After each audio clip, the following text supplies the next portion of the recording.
자, 웨스트민스터 신앙고백 제 9장과 10장을 우리가 살펴볼 건데요. 우리 같이 나누어 드린 유인물 참조하셔서 함께 읽겠습니다. 제 9장 자유의지 1번입니다. 하나님께서 인간의 의지에 선천적 자유를 부여해 주셨기 때문에 그 의지는 선이나 악을 행하도록 강요하거나 또 어떤 절대적인 필연에 의하여 결정되지 않는다. 이것은 많은 사람들이 묻는 창세기 2장에 왜 에덴 동산에 하나님께서 이 생명나무와 금지시키신 나무를 이렇게 나란히 두셨는가 하는 거예요. 왜 우리가 흔히 말하는 금단의 나무, 열매가 아니라 금단의 나무입니다.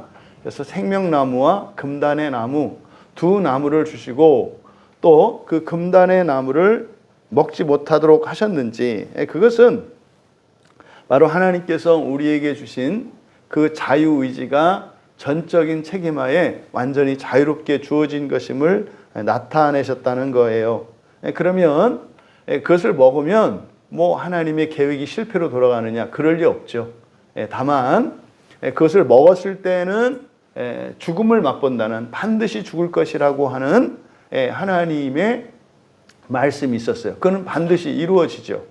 그래서 순종을 하든 불순종을 하든 인간에게 맡겨주셨다는 것을 의미합니다. 그래서 이것은 하나님이 정답을 만들어 놓고, 다시 말해서 둘 중에 무엇 하나를 선택하면 내가 구원하고 선택을 잘못하면 내가 구원하지 않을 것이라든가, 또 어차피 아담은 무조건 생명나무만 먹게끔 만들어 놓으시고 그렇게 하신 것이 아니다, 이 얘기를 하는 거예요. 자, 마태복음 17장 12절 같이 읽습니다. 내가 너에게 말하노니 엘리야가 이미 왔을 때 사람들이 알지 못하고 임의로 대우하였도다. 인자도 이와 같이 그들에게 고난을 받으리라. 여기서 임의로라는 말에 임의로, 이게 자유로입니다. 임의로, 마음대로. 또 야고보서 1장 14절 밑에 보시면 자기 욕심에 끌려. 자기 욕심이라고 하는 게, 욕심이 뭡니까? 열심이죠. 자기 열심, 에피투미아. 자기 마음대로입니다. 자기가 하고 싶은 대로. 그리고 신명기 30장 19절에도 맨 끝에 너와 내 자손이 살기 위하여 생명을 택하고, 하나님은 앞에 두셔요. 복과 저주를. 신명기 30장 19절에 맨 끝에 쪽에 가보시면 내가 생명과 사망과 복과 저주를 내 앞에 두었은즉 너와 내 자손이 살기 위하여 생명을 택하고, 똑같은 거죠. 에덴 동산의 생명나무와 금단의 나무, 사망의 나무예요. 금단의 나무는, 그러니까 이걸 먹으면 죽을 거다. 그 나무는 먹으면 죽는 거예요. 그래서 생명나무와 사망나무를 앞에 두시고 선택하게 하신 것, 그것이 구약의 이스라엘에게도 마찬가지요, 신약의 그리스도인에게도 마찬가지라는 거죠. 오늘을 살아가는 우리에게도 마찬가지입니다. 다음 두 번째로 같이 읽습니다. 2항, 2항. 인간은 무죄한 상태에서는 하나님 보시기에 선하고 그가 아주 기뻐하시는 것을 원하며 행할 수 있는 자유와 능력을 소유하였으나 아직 가변적이어서 인간은 그 상태에서 타락할 가능성이 있었다. 이것을 우리가 개혁주의 안에서 인간을 네 가지 유형으로 나누는데, 상태를 네 가지 상태로 나누는데, 이거는 죄를 지을 수 있는 상태, 그렇죠? 죄를 지을 수 있는 상태. 죄를 지을 수 있는 상태라는 것은 뭡니까? 죄를 짓기가, 우리들로서는 죄를 짓지 않을 수 있는 상태, 그리스도인은 죄를 짓지 않을 수 있는 상태거든요. 그러니까 우리가 죄를 짓지 않는 것과 아담과 하와가 죄를 짓는 것이 같은 상태예요. 그러니까 여기서 죄를 짓는다는 것은, 그러니까 아담과 하와가 죄를 짓는다는 것은 얼마나 어려운 일인지 아시겠죠? 왜냐하면 우리가 죄를 짓지 않는 일이 거의 불가능에 가깝잖아요. 하지만 않을 수는 있죠. 그러니까 완전히 죄를 짓지 않을 수는 없어도, 하지만 죄를 짓지 않을 수는 있단 말이에요. 그러니까 아담도 뭐예요? 죄를 지을 수 있는 상태라고 하는 것이 뭐 완전히 죄를 짓는다고 하는 의미가 아니라 죄를 지을 수 있는 가능성이 있다는 뜻이에요. 그러니까 에덴 동산에서 그 금단의 나무, 사막나무의 열매를 먹는다는 일은 사실은 우리가 죄 짓는 것과 같다 이 말이에요. 이해되시죠? 우리는 죄를 짓는데 지금 말을 잘못한 것 같은데 우리는 죄를 짓지 않을 수 있는 거예요. 정정합니다. 우리는 죄를 짓지 않을 수 있는 거고 아담은 죄를 지을 수 있는 거예요. 그러니까 우리가 죄를 짓지 않을 수 있는 것과 아담이 죄를 지을 수 있는 것과 난이도가 같다 이 말이에요. 그래서 우리가 죄를 짓지 않을 수는 있지만 죄를 짓지 않는 일이 결코 쉽지 않잖아요. 반대로 아담은요, 죄를 지을 수 있지만 죄를 짓는 일이 어떻다는 거예요? 결코 쉽지 않다는 거예요. 결코 쉽지 않다. 자, 그래서 그 상태, 타락하기 이전의 아담의 상태를 죄를 지을 수 있는 상태라고 해요. 그 상태를 지금 설명하는 겁니다. 그러니까 그냥 그때는 자연스럽게 하면 뭐예요? 죄를 짓지 않고 그냥 사는 거예요. 그냥 살고 싶은 대로 살면. 그러니까 특별히 마음을 먹어야 죄를 지을 수 있는 거예요. 그때는. 우리는요. 우리가 죄를 안 지으려면 어떻게 해야 돼요? 의식하고 있어야 되고요. 아주 의지적으로 마음을 써야 죄를 안 짓잖아요. 지금 우리는 그냥 살면 죄를 짓게 되어 있거든요. 그래서 지금 그 타락하기 이전에 아담의 상태를 이야기한 겁니다. 다음 3번으로 넘어갑니다. 3번 같이 읽을게요. 인간은 타락하여 죄의 상태에 있음으로 말미암아 구원에 수반하는 영적 선을 행하고자 하는 모든 의지력을 완전히 상실했다. 그래서 자연인은 영적 선을 전적으로 싫어하고 죄로 죽어있기 때문에 그 자신의 힘으로는 자신을 회개시키거나 또는 회개에 이르도록 준비할 수가 없다. 이거는 이제 타락한 이유거든요. 이때를 뭐라고 하냐면 죄를 그러니까 죄를 짓지 않을 수 없는 상태. 이거는 뭘 해도 죄예요. 그러니까 죄를 짓지 않을 수 없는 상태. 죄를 짓지 않을 수 없는 상태. 이때는요, 무조건 다 죄가 되는 거예요. 무엇을 해도 죄가 되는 상태라는 거예요. 이게 타락한 이후의 상태입니다. 그래서 이때는요, 그냥 죽을 수밖에 없는 상태이기 때문에 그냥 죽지 않기 위해서 살아야 돼요. 그러니까 어차피 죽는데 그래도 죽지 않으려고 몸부림하면서 살아야 한다고요. 그러니까 물에 빠진 사람이 살기 위해서 허공을 이제 붙잡잖아요. 이게 지푸라기를 잡는 심정이라는 게 그런 거죠. 수영할 수 없는 사람이 물에 빠졌고, 땅이 발에 닿지는 않고, 몸은 물 속으로 들어갔다 나왔다 하고, 숨은 가쁘고, 그러니까 살고자 하는 몸부림으로 허우적거리는데, 뭐, 가만히 있을 수는 없어. 근데 어차피 죽을 거거든요. 그때 사람들이요, 물에 빠졌구나. 난 수영 못하니까 죽겠네. 그리고 그냥 편안히 빠져 죽는 사람이 없어요. 어떻게 해서든지 살려고 몸부림을 하거든요. 이게 사실은 타락한 이후의 자연인의 상태인 겁니다. 이게 이제 일반 사회에서 이야기하는 인간이에요. 일반 학문과 과학에서 이야기하는 인간이 바로 이 상태. 이 상태는 어떤 상태다? 죄를 짓지 않을 수 없는 상태. 마지막 끝에 가면 어떻게 돼요? 허무함을 느끼고 탄식하고 후회하고 이 세상을 떠날 수밖에 없는 상태. 이것을 이제 타락한 이후의 상태라고 합니다. 그래서 이때는 하나님의 의는 생각도 못해요. 뭐만 생각해요? 사람의 의도 아니야. 육체의 생명만을 위해서 살아가. 그러니까 뭐 우리들로 말하면 어떤 거겠습니까? 먹고 마시는 거, 건강, 즐거움, 재미 이것만 위해서 살아가는 거. 그걸 못 누려서 불행해. 그걸 누리기 위해서 시간을 보내고 힘을 쓰고 인생을 살아. 이게 자연인의 상태인 거예요. 다음으로 다음으로 넘어갑니다. 내용이 좀 많아서 그 내용을 스킵을 할게요. 그 다음 4번으로 갑니다. 4번. 중요한 구절들은 살펴볼 거예요. 4번. 하나님께서 죄인을 시켜 그를 은혜의 상태로 옮기실 때 하나님은 그를 그가 당하고 있는 죄의 속박에서 자유케 하신다. 그리고 오직 하나님의 은혜로만 영적으로 선한 것을 그가 자유롭게 결심하며 행할 수 있게 하신다. 그렇지만 그의 남아있는 부패로 인하여 선한 것만을 전적으로 결심하지 못하고 악한 것을 또한 결심한다. 이제 이때는 회개한 상태니까 하나님이 회개를 시키셔서 은혜의 상태로 옮기신 거잖아요. 이게 이제 거듭난 상태, 중생한 상태, 중생 이후, 거듭난 이후, 중생한 이후를 말해요. 이때는 어떻게 돼요?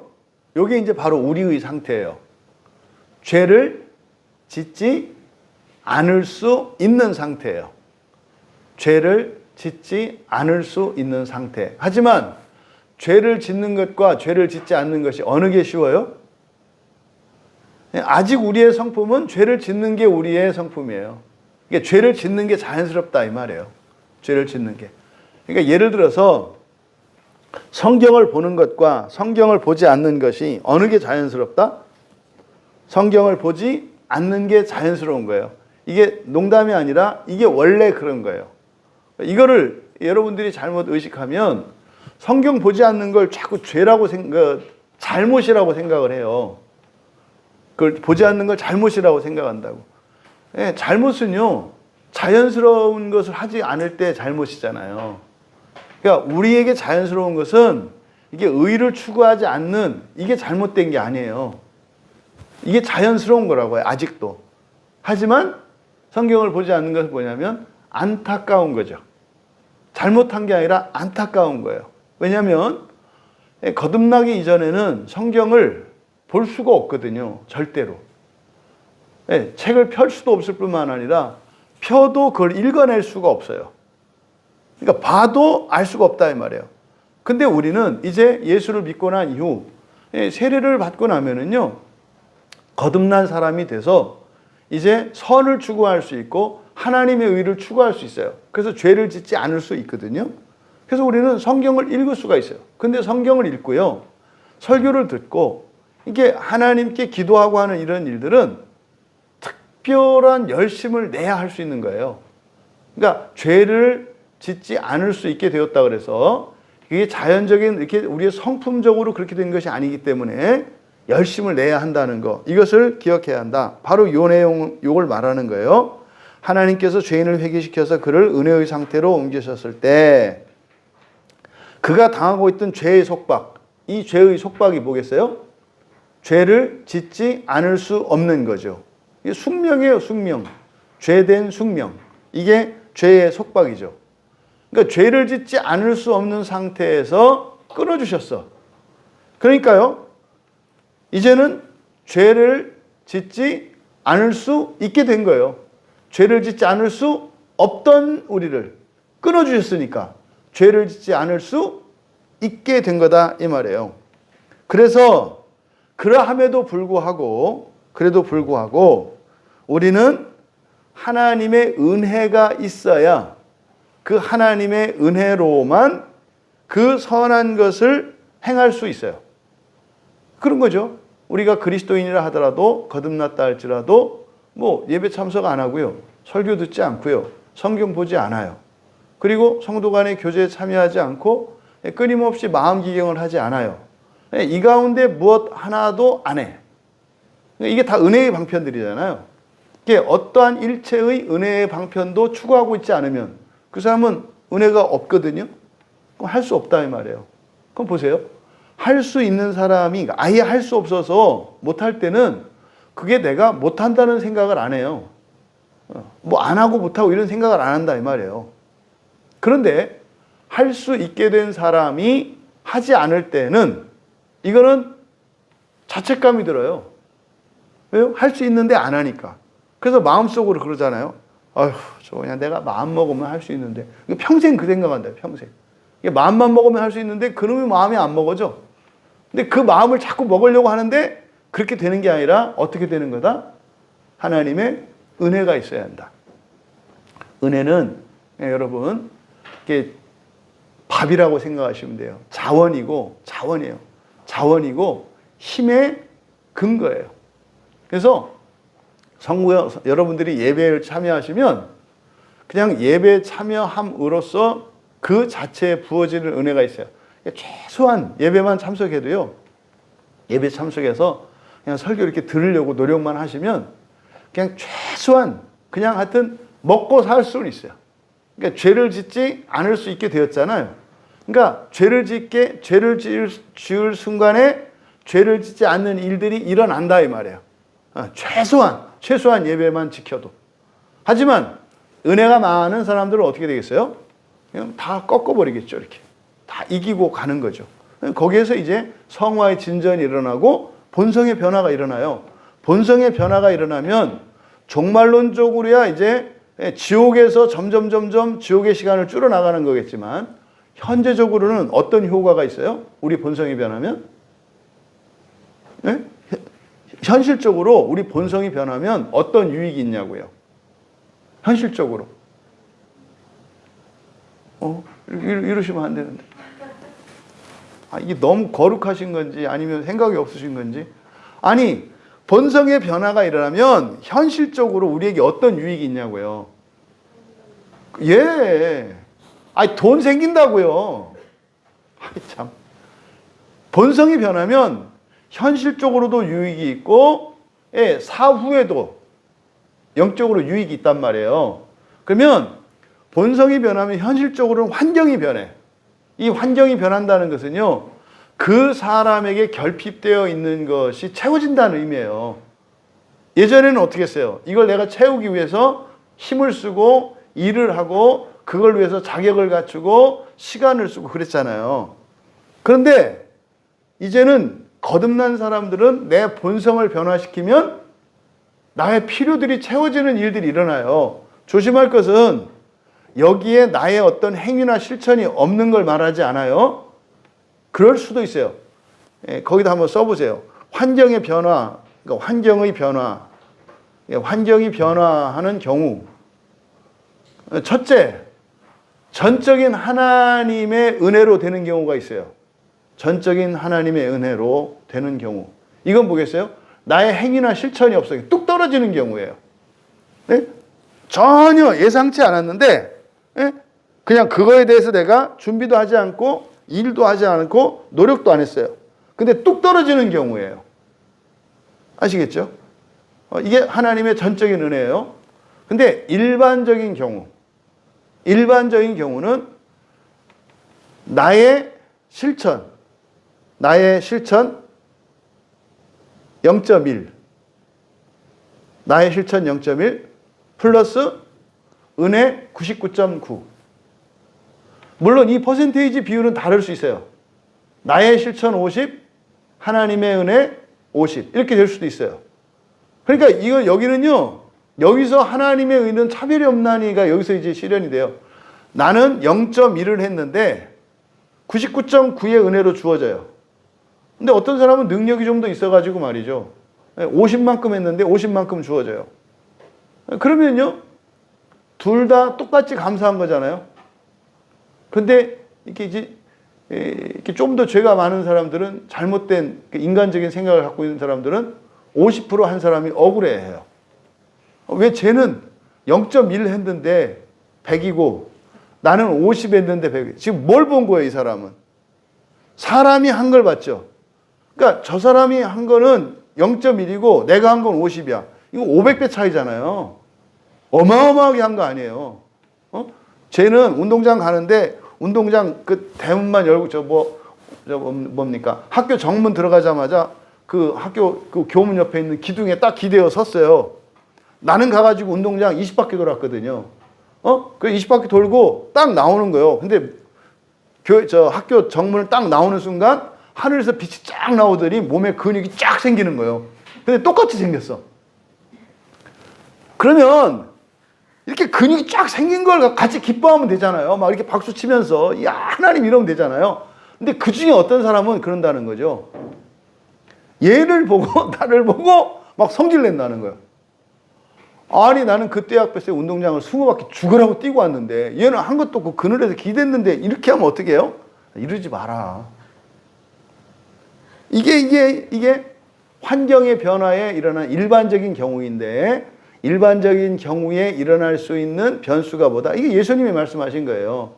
너희들 본성이 변하면 환경이 바뀔 건데 너희들이 한 수고와 실천을 가지고 서로 비교하지 마. 너 20바퀴 돌았다고 해서 그렇게 네가 몸이 그렇게 막 멋진 근육을 가질 수 없잖아. 2만 바퀴를 돌아도 안 되는 거잖아.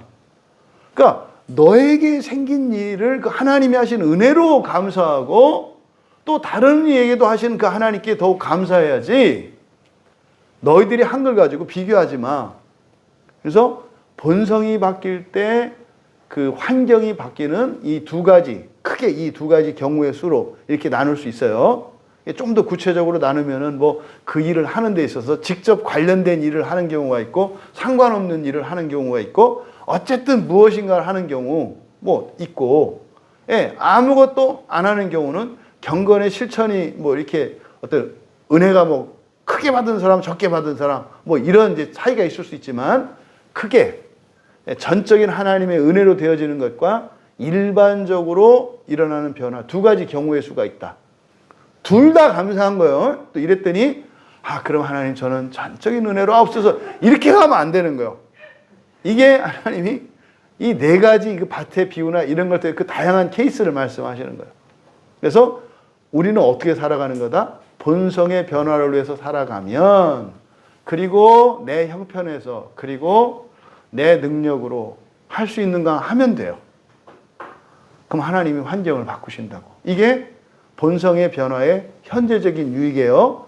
그럼 본성의 변화의 종말론적인 그러니까 사후의 유익은 뭐예요? 지옥의 시간이 줄어드는 거예요.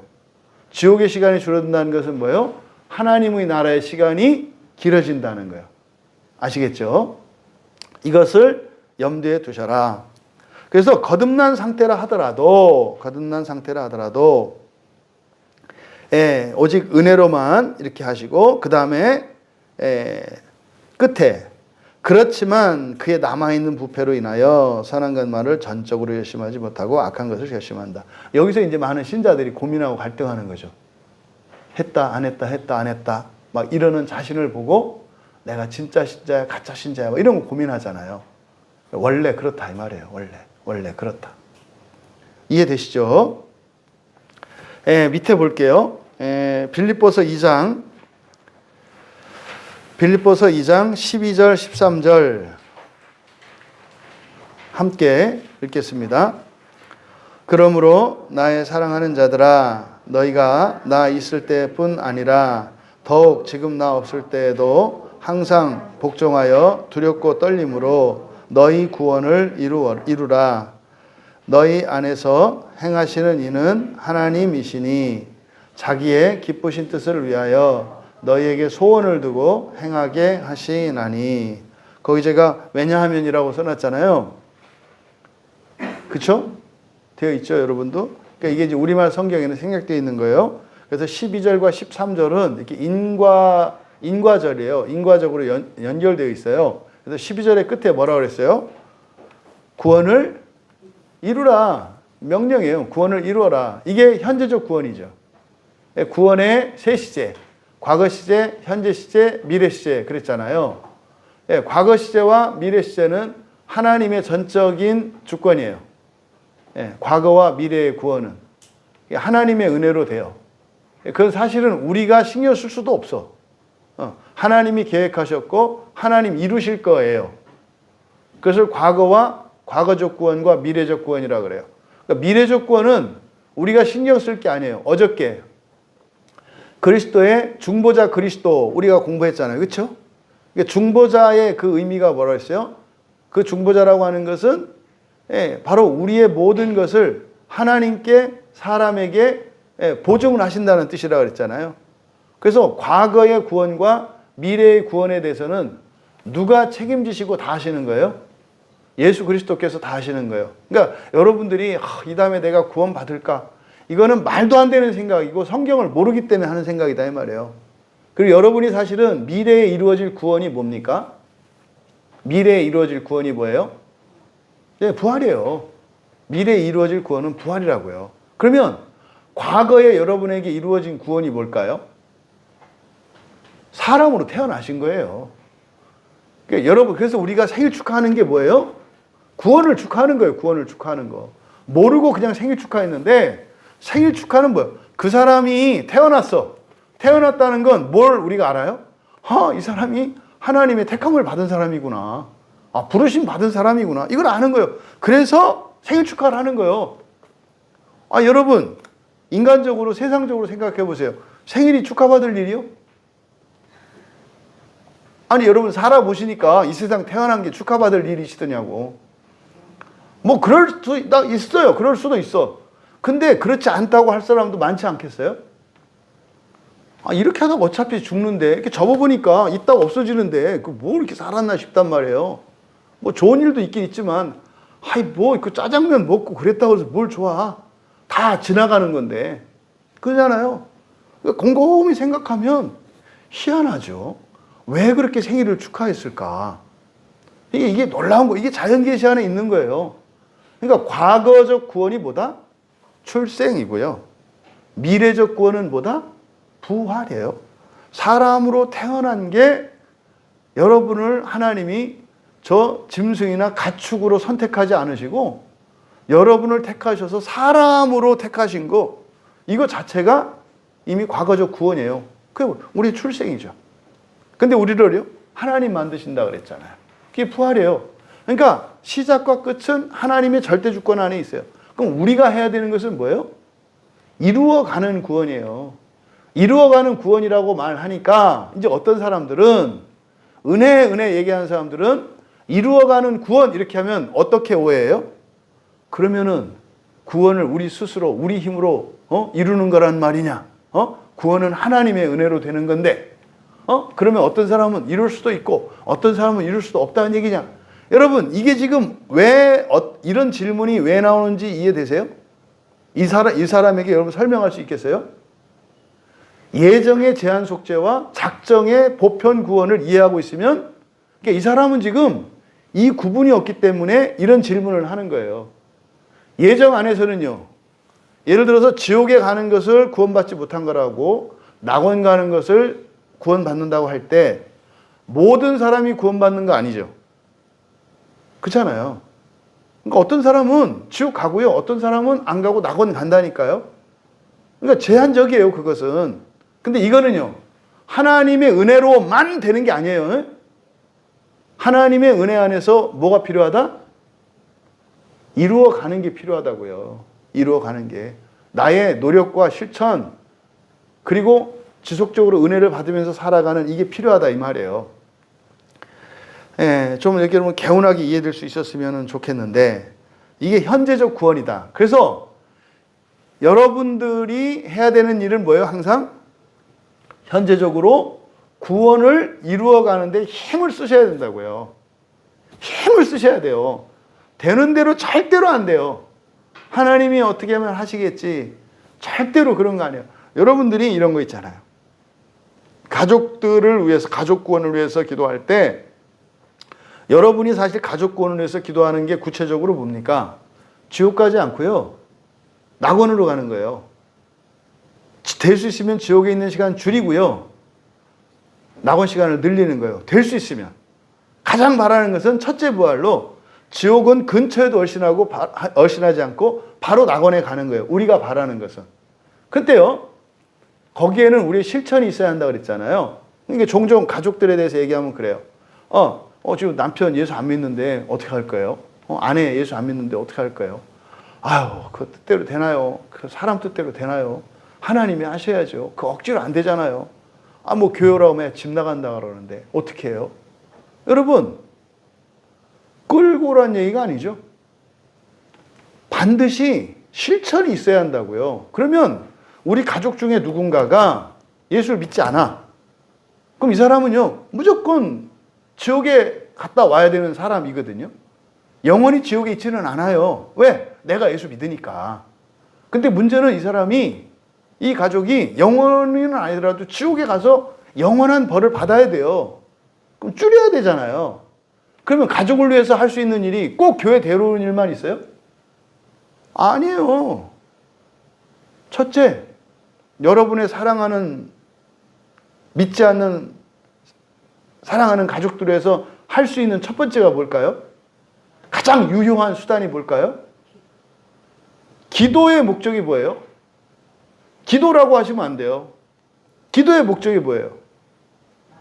여러분이, 그렇죠. 여러분이 기도한다고 이렇게 돼요? 그렇게 되는 게 아니에요. 그거는 별개예요. 그건 또 다른 문제예요. 그 다음이에요, 다음. 여러분의 본성의 변화예요. 여러분의 본성이 변하면 가족들은 연결되어 있는 죄가 있어요. 개별적인 죄가 있지만 원죄, 연결되어 있는 죄가 있다고요. 내가 회개를 하잖아요. 내 본성이 바뀐다는 건 회개하는 거거든요. 내 본성이 바뀌면요, 여러분 가족 모두에게 그 공동체적인 죄로 인해서 받아야 할 지옥의 시간이 줄어들어요. 그러니까 여러분이 절대로 그 어떤 핑계로도 여러분이 중단하면 안 되는 게 뭐냐면 여러분 마음 기경하시는 거예요. 이거는 이것만큼 큰 일이 없어요. 이것만큼. 그러니까 이거는 나에게도 중요한 거고 나에게도 가장 중요한 거고, 근데 그건 나에게만 중요한 게 아니라 뭐예요? 뭐예요? 누구까지? 선조까지라니까요. 후손까지라니까요. 그러니까 이보다 더 중요한 일이 없어요. 이거는 정말 모르겠습니다. 저는 개인적으로 정말 놀라운 발견이었고요. 놀라운 은혜였고요. 확실한 은혜였어요. 그러니까요, 이거 할 수 있잖아요. 그 다음 또 할 수 있는 게 뭐예요? 기도하는 거예요. 기도하는 건 뭐예요? 이때 말하는 기도라는 것은 이제 도와주시도록 성령께서, 하나님, 예수님이 천사를 보내주시고, 성령, 그러니까 우리의 마음 기경을 통해서 우리 안에 있는 성령이 그 안에도 계시잖아요. 그러면 그 딱딱한 마음을 깨워주시고요. 또 환경 속에서 하나님의 계시가 들려야 돼요. 왜? 내 말 안 들으니까. 그럼 천사들을 보내주셔야 되잖아요. 이게 기도하는 거예요. 그러니까 하나님, 우리 아들 구원해 주세요. 그렇게 하지 마시고 구체적으로 하시라고요. 구체적으로. 그럼 지금 믿지 않는 가족의 구원을 위해서 기도할 때 어떻게 해야 되는 거예요? 천국과 지옥을 믿게 해주시고요. 부활을 믿게 해주시고요. 지금 본인이 정말 두려운 하나님의 심판에서 지옥 가운데 있다는 것을 깨닫게 해주세요. 구체적으로. 그러면 어떻게 깨달아야 돼요? 누군가가 누군가로부터 복음을 듣게 해주시고, 일상생활 속에서 하나님의 심판과 진노를 깨닫게 해주십시오. 그래서요, 하늘의 천사들을 보내주셔서 우리 가족을 가리고 있는 어둠의 영들을 쫓아내 주시고, 또 돕는 자를 보내어 주셔서 직장 동료든 학교 친구든 아니면 동네 사람이든 이렇게 복음을 전할 수 있는 누군가를, 왜? 내 말 안 들으니까, 내가 하면 승질내니까 할 수 있잖아요. 그리고 여러분이 할 수 있는 게 뭐예요? 가끔이라도 친절을 베푸는 거예요. 친절을 베푸는 거예요. 왜? 나를 좋아하라고. 나를 좋아하라고. 그러면 나를 좋아하다 보면 나에게서 드러나는 하나님의 영광이 그 사람에게 영향을 끼치거든요. 내 생각을 많이 하면. 왜? 내가 그리스도인이니까. 이런 것들이 여러분이 할 수 있는 거예요. 그렇게 하는 걸 말하지, 기도도 안 하고 신앙생활도 열심히 안 하고 연락도 안 하고 친절도 안 베풀고, 그리고 주님 뜻대로, 그건 주님 뜻대로가 아니에요. 버린 거지. 버린 거지. 우리가 그동안 몰랐단 말이에요. 죽은 사람들의 구원에 관한 문제는 몰랐단 말이에요. 근데 저는 알겠거든요, 이제. 여러분도 아시잖아요. 그러니까 그동안은 우리가 신앙생활을 그냥 개인적인 문제로 이렇게 했지만 그게 아니구나. 이게 엄청난, 그러니까 나에게도 가장 중요한 거지만 이게 우리 부모님, 돌아가신 부모님뿐만 아니라 이거는 우리 가족 그 선조들은 물론이요, 후손에게까지. 이거는 내 뭐 남편, 아내, 그 아들, 딸, 자식, 며느리, 손자, 손주뿐만 아니라 모두에게 이게 엄청난 유익이구나. 이걸 몰랐잖아요. 할 수 있는 거예요. 아시겠죠? 그거를 그렇게 하는 걸 말하는 거지. 일체 누구를 위해서 아무것도 할 수 없는 경우는 없어요. 요거를 기억하셨으면 좋겠다. 그래서 구원을 이루어가라. 명령이에요. 이게 현재적 구원이고. 그래서 이때 구원이라고 하는 것은 개인적 구원만이 아니라 이것은 공동체적 구원이 포함되어 있다는 거. 너무나 많은 사람들이 미래의 구원에 대해서, 과거의 구원에 대해서 자꾸 궁금해하고 그 정답을 알려고 하는, 그건 이미 된 거라고요. 어떻게 알아요? 사람으로 태어났기 때문에. 사람은 신으로 만드시기로 하나님이 작정해 놓으셨으니까. 아시겠죠? 그래서 해야 한다. 그런데 이게 우리도 혼자만의 일이 아니에요. 이게 뭡니까? 새 창조, 아샤 창조의 그 속성을 알면 이해가 되는 거죠. 그 새 창조의 특성이 뭐라고 그랬어요? 함께 하는 거라고 그랬죠. 함께. 그래서 여기서 아까 그랬잖아요. 본성의 변화로 일어나는 환경의 변화의 일반적인 경우가 어떤 경우입니까? 0.1%의 실천과 99.9%의 하나님의 은혜라고 그랬잖아요. 이루어가는 게 그런 거예요. 이게 할 수 없는 것을 하라는 게 아니라요. 내 수준에서 내 형편에 따라 달라질 수 있잖아요. 하던 것도 못할 수 있는 형편이 있잖아요. 예를 들어서 매일 교회 나오던 분이야. 근데 몸이 아파. 이제는 거동도 못해. 집안에 있어야 돼. 교회 못 나오잖아요. 하던 것도 못하잖아요. 그잖아요. 그러면은요, 인터넷으로 예배 드리는 거잖아요. 그럼 하는 거예요. 그럼 예전에 비해서는, 예전에 내가 50을 했었는데 지금은 0.1밖에 못하죠. 그거 가지고 마음 아파할 필요 없다. 그거 가지고 죄책감에 사로잡힐 필요 없다. 지금 우리 지체들 중에서도 그런 지체들이 있다고요. 마음속 깊은 곳에 그런 분이 그래요. 자꾸 미안하다, 죄송하다. 뭐가 미안하고 뭐가 죄송해요? 그 거짓 감정이에요. 아니, 못하는 그 지체가 답답하고 제일 깝깝하고 우리가 볼 때 안타깝지. 못해서 하는 그 사람이 왜 미안해야 돼요? 이게 거짓 감정이라니까요. 인간적으로는 똑같이 해야 된다고 생각을 해요. 근데 성경은 그렇게 안 한다니까요. 50 할 때는 50 하고 0.1 할 때는 0.1 자연스럽게 하시면 돼요. 단 주의사항. 지 마음대로 하는 건 아니에요. 아무 변화도 없는데 내동하다 안 해. 하나님이 그 거짓 감정이고 지옥 시간 길어지는 거예요. 이게 착각하시면 안 돼. 이해되시죠? 네. 그 다음에 밑에 맨 마지막에 로마서 7장 볼게요. 로마서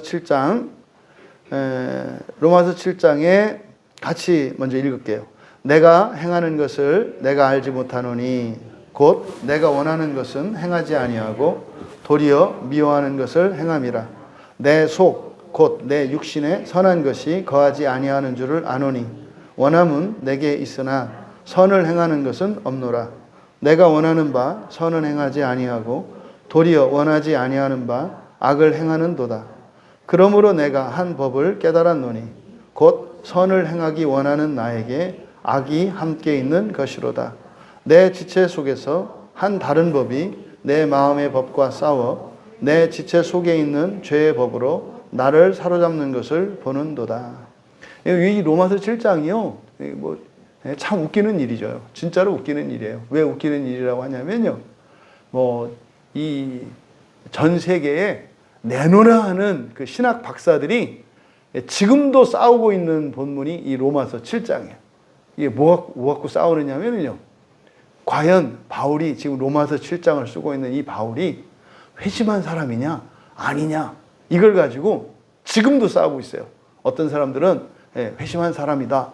그래서 회심이라는 말을 쓰는 사람들은 회심했으면 구원받았다, 회심 안 했으면 구원 안 받았다라고 하는 결정론을 가지고 있어요. 그러니까 회심했다는 것은 구원받았다는 것이고 회심 안 했다는 것은 구원받지 않았다는 거예요. 이때 구원받지 않는다는 것은 영원히 지옥에 있는다는 걸. 그러니까 끝까지 지옥에 있는다는 걸 말해요. 회심이라는 말을 사용하는 사람들을 조심하셔야 돼요. 저도 한때는 회심을 즐겨 썼는데 그게 이제 뭔지 모르고 그렇게 했던 거예요. 여러분 주변에 회심이라는 말을 쓰고 있거든. 기도해 주세요. 그 사람을 위해서. 반드시 기도해 주세요. 진심으로. 왜냐하면 잘못된 구원관을 가지고 있어요. 그래서 회심을 하면 뭘 해도 구원. 회심 안 했으면 뭘 해도 안 구원. 이런 생각을 갖고 있어요. 그러니까 굉장히 자의적인 구원관을 갖고 있거든요. 그래서 회심하는 사람들은요, 외식적인 사람을 만들어내요. 예배 시간에 은혜 받는 척하고 울고, 기도 시간 길고, 성경 많이 보고, 책 많이 보는 것을 자랑 삼고 회심의 증거로 삼아요. 그리고요, 은밀한 사생활이 따로 있어요. 그리고 이중적이에요. 우리 편과 함께 있을 때와 남의 편과 함께 있을 때 인간이 변해. 우리와 있을 때는 천사인데 남과 있을 때는 악마로 변해. 이게 회심이라는 말을 사용하는 사람들의 공통적인 특징이라고 하면 안 되겠죠. 일반적인 현상이에요. 일반적인 현상. 그래서요, 끼리끼리 모였을 때는 세상에 없는 사람이에요. 근데 자기들과 신학적 노선이나 성경 해석이 다르면 어떻게 돼요? 갑자기 칼을 꺼내서 원수가 돼요. 그런 사람들은 영적으로 가려 있는 거기 때문에요, 어떻게 이렇게 설명을 하거나 이렇게 될 수가 없어요. 그래서 어떻게 해야 돼요? 기도밖에 없어요. 만약에 그런 사람이 여러분의 가족 중에 있다면 여러분들이 더 신앙생활 열심히 하셔서 여러분의 본성을 더 많이 변화시키시면 그 사람들에게도 변화가 일어나요. 반드시 기도해 주셔야 돼요. 그런 사람들은 정말 불쌍한 사람들이거든요. 자, 어쨌든 다시 돌아와서 행하시는 이는 하나님이시니, 아니죠. 로마서 5장이에요. 로마서 넘어왔죠. 로마서 5장 17절. 지금 이 바울사도 로마서 7장에 이런 논쟁이 있다 이 말이에요. 왜 그래요? 작정 안에서 보편 구원과 예정 안에서 제한 속죄를 모르기 때문에 그냥 제한 속죄만 있는 줄 알아요. 제한 속죄만. 그래서 그 끝은 한 번 지옥이면 영원히 지옥, 한 번 낙원이면 영원히 낙원이라는 잘못된 생각을 가지고 있어요. 이거는 사실은 로마 캐톨릭보다도 어떤 면에서는 더 악하고 잘못된 거예요. 로마 캐톨릭은 연옥이라는 걸 만들어서 패자부활전을 만들어 놨거든요. 이게 그 패자부활전이라는 게 성경적 근거가 없는 거예요. 근거가 없는 게 아니에요. 성경을 왜곡시켰는데 그거를 정직하게 인정하지 않고 틀린 거를 그냥 둔 상태로. 근데 성경에서 분명히 지옥의 연단을 거쳐서 구원을 받거든요. 근데 지옥에서는 절대로 나올 수 없다고 말을 했어. 그러니까 바꿔야 되잖아요. 지옥은 한 번 가면 다시 못 나는 데가 아니라 성경을 보니까 그게 아니라 지옥은 하나님이 남겨놓으신 마지막 구원의 은혜의 수단으로서 고치시는 데더라. 벌 받는 데가 아니라. 이걸 이렇게 딱 인정하면 성경이 확 열릴 텐데 그걸 인정을 안 해. 왜요? 교황은 오류가 없거든요. 교황 무호설이에요. 우리는 성경 무호설을 믿죠. 성경 무호설. 성경은 오류가 없다. 교황 무호설을 믿어요. 천주교는. 교황은 틀리는 게 없다. 근데 그걸 인정하면 어떻게 돼요? 틀리는 게 되잖아요. 그러니까 절대적인 신조가 깨지는 거예요. 그러니까 어떻게 해야 돼요? 거짓말을 거짓말로 막는 거예요. 그래서 연옥이라는 거짓말을 만들어내는 거예요. 사실은 이 연옥이라고 하는 천주교에서 가르치는 연옥 사상은 성경의 지옥에 대한 가르침이에요. 거기다가 천주교에서 말하는 연옥 사상에 대한 잘못된 이해는 이렇게 사람의 행위로 그렇게 된다고 가르쳤어요. 아니에요. 오직 믿음으로 그렇게 되는 거예요. 그리스도의 의로, 전가된 의로. 바로 이겁니다. 그런데 바로 이 로마서 7장이 그렇게 논쟁이 많은 것이 예정과 작정에 대한, 그리고 제한 속죄와 보편 구원에 대한 가르침이 성경 안에 있다는 것을 어느 한쪽만 주장하기 때문에 그렇게 지금도 논쟁하는 거예요. 7장 가지고. 앞에서 그랬잖아요. 거듭난 사람이라 하더라도 우리의 본성은 아직 죄 가운데 있어서 죄를 짓지 않을 수 있게 되었지만 그냥 자연스럽게 살면 어떻게 한다? 죄를 짓는다. 그 얘기하는 거거든요. 로마서 7장에서 바울 사도가. 지금 다 그러잖아요. 원하는 것은 행하지 않고 선한 거예요. 선한 거.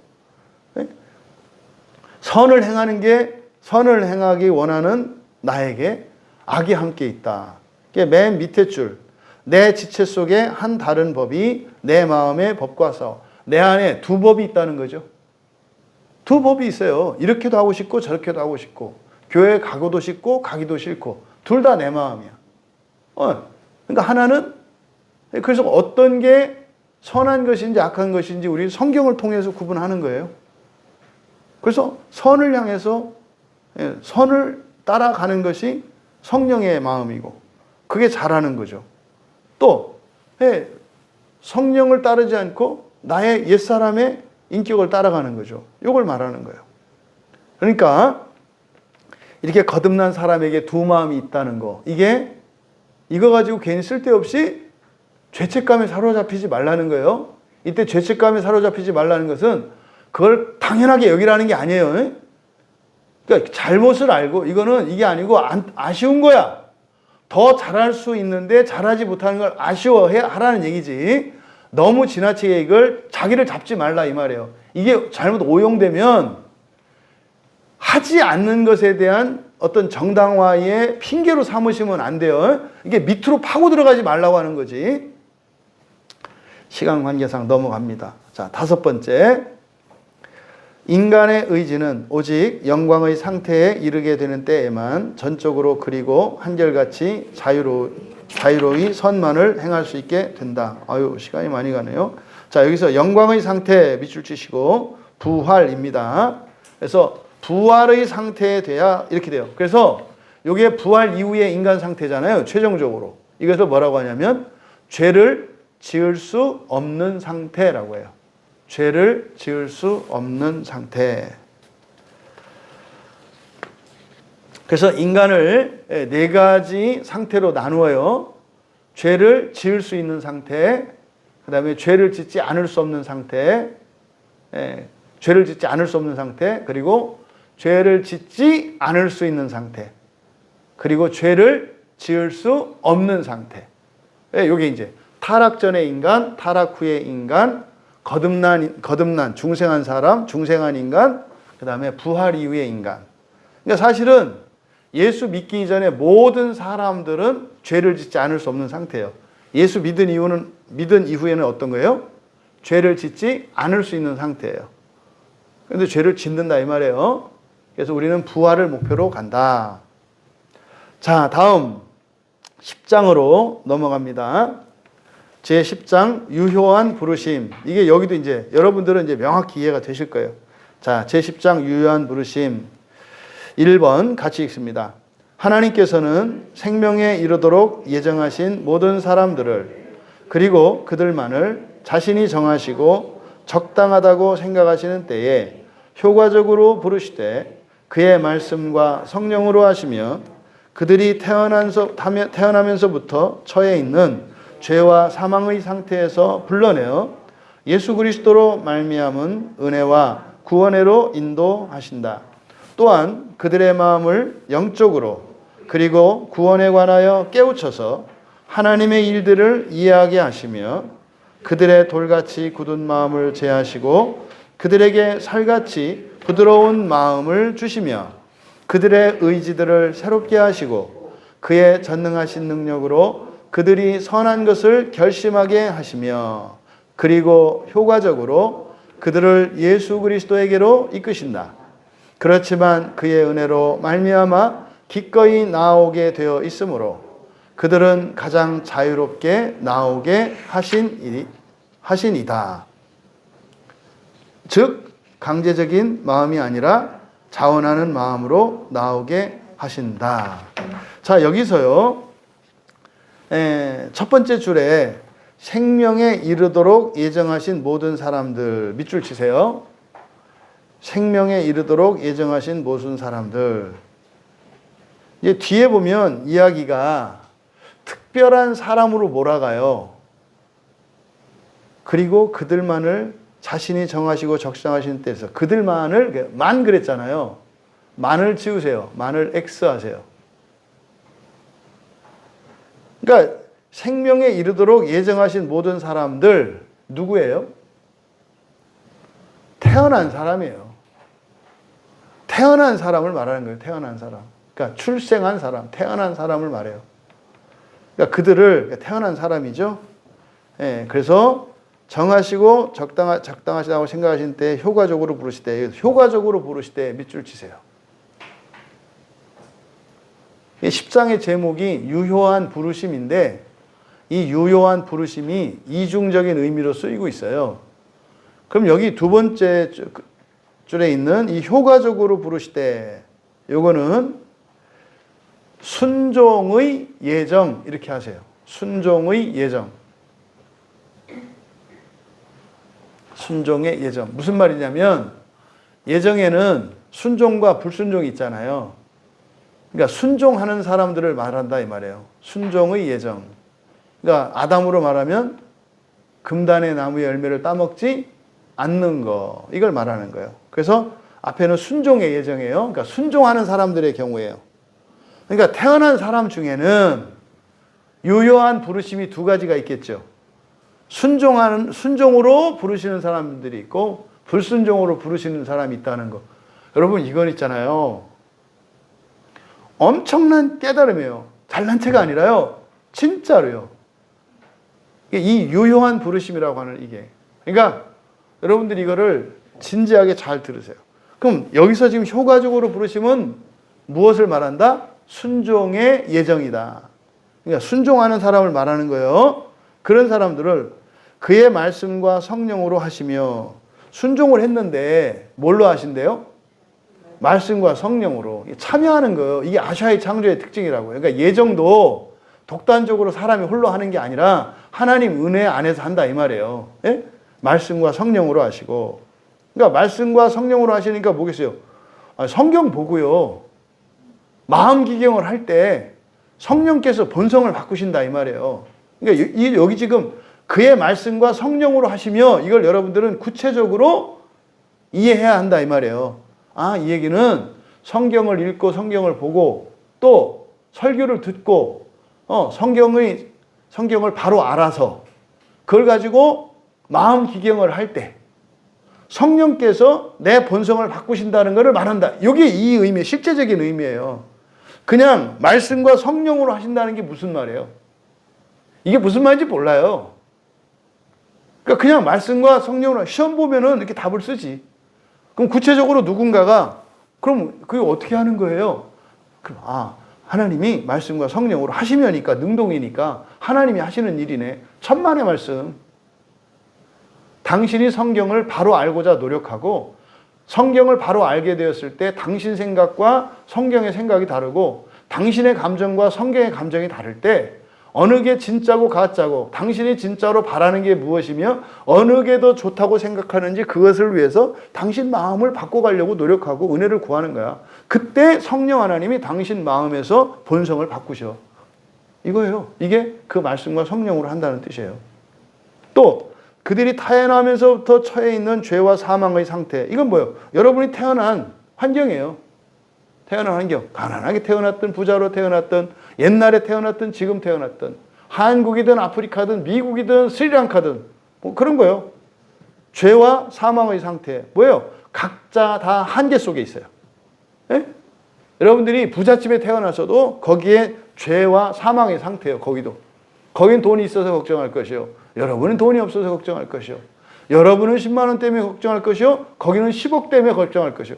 10만 원 걱정할래요? 10억 걱정할래요? 헐, 안 거요. 진짜로.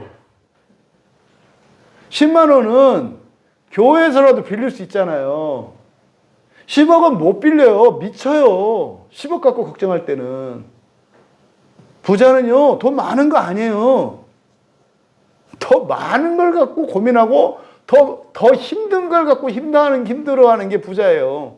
이게 죄와 사망의 상태예요. 그러니까 모든 사람들은 다 죄와 사망의 상태에 있어요. 근데 지금 여기 순종의 예정이잖아요. 그 상태에서 불러낸대요. 예수 그리스도로 말미암아 은혜와 구원회로 인도한다. 이게 뭐예요? 은혜와 구원회로 인도한다. 본성을 바꾸면 환경을 변화시킨다. 그러니까 본성의 변화를 통해서 환경을 변화시키는 방식으로 살아간다 이 말이에요. 이해되시죠? 그러니까 여기서 효과적인 부르심은 뭐다?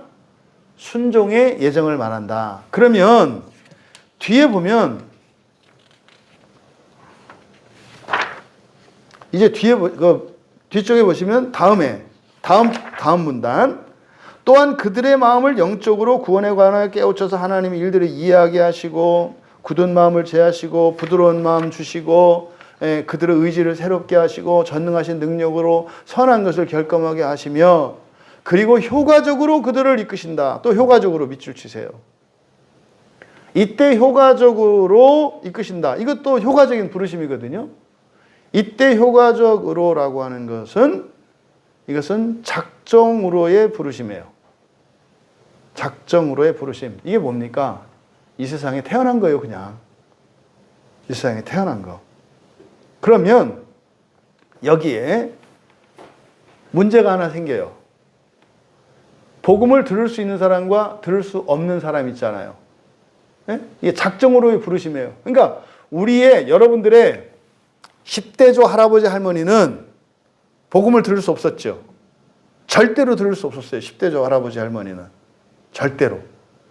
그러면 그 사람들은 목사님 그럼 여기서 효과적 부르심은 작정으로의 부르심이라고 그랬는데 작정으로의 부르심이라는 것은 어차피 작정은 처음 시작과 끝이 같이 있는 거잖아요. 그러니까 이 작정이라고 하는 것은 사실은 우리들이 그 작정의 부르심이라는 것은 아까 목사님이 출생이라고 그랬잖아요. 근데 우리는 이게 교회가 있는 이 시대에 태어났으니까 뭐 이렇게 작정이라는 걸 이해가 되는데 우리 10대조 할아버지 할머니 다시 말해서 돌아가신 분들 아니에요. 그분들은 어떻게 작정으로 부르심을 받아요? 이런 질문을 이게 들어야 되는 거예요. 이런 사람들은요, 쓰세요. 죽은 자들은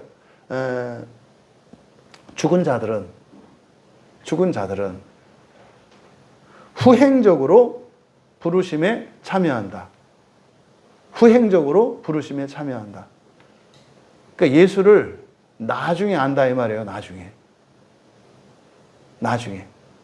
나중에는 두 가지예요. 그들의 자손을 통해서 알게 되거나 죽은 뒤에 죽어서 알게 돼요. 그러니까 자손을 통해서 알게 된다는 것은 뭘까요? 의의 전가를 말해요. 의의 전가. 그런데 죽은 뒤에 자손이 아니라 하더라도 예수님이 음부에 내려가시잖아요. 그때는 음부가 그 사후세계 낙원을 말하는 거 아니에요? 지옥을 말한단 말이에요.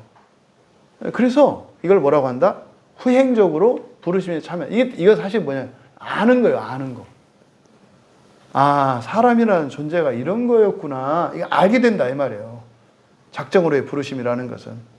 그 위에 있는 내용들이잖아요. 그래서 결국 핵심은 뭐냐? 예수 그리스도께로 인도되는 거예요. 예수 그리스도께서. 그래서요, 이 세상에 태어난 모든 사람들은요, 마지막에 반드시 누구를 통해서 부활하는 거예요? 예수 그리스도를 통해서. 예수 그리스도를 통해서 부르심을 받는 거예요. 이것을 후행적으로 부르심에 참여한다. 이렇게 한 거예요. 그래서 선행적으로 부르심 받는 이들. 이거는 세상을 살면서 세례받은 사람을 말하는 거예요. 세례받은 사람들을 구약에서는 아브라함의 자손들로 할례받은 사람들이죠. 그러니까 이 사람들을 선행적으로 부르심 받았다고 얘기하고, 왜냐하면 부르심 받는 게 앞서고 뒤서는 게 있기 때문에 선행, 후행이라고 하는 거예요. 하지만 후행적으로 부르심 받는 이들도 결국에는 똑같이 그리스도에게로 부르심을 받고 그리스도를 믿고 그리스도로 말미암아 그의 나라에 참여하게 되는 거예요. 그리고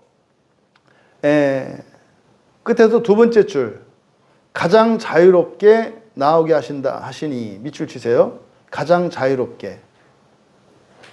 그 뒤에 이제 설명을 붙여놨잖아요. 강제적인 마음이 아니라 자원하는 마음, 그죠? 그래서 이게 이렇게 이제 가장 자유롭게. 여기 이제 설명이 부족해요. 조금 더 보강돼야 돼요.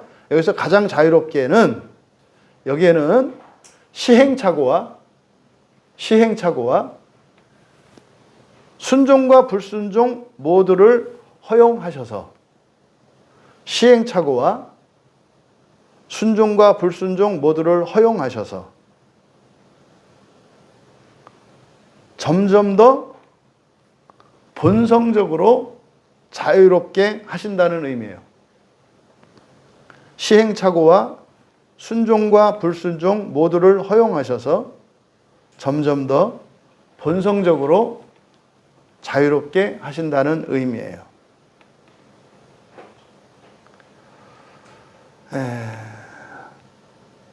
다음에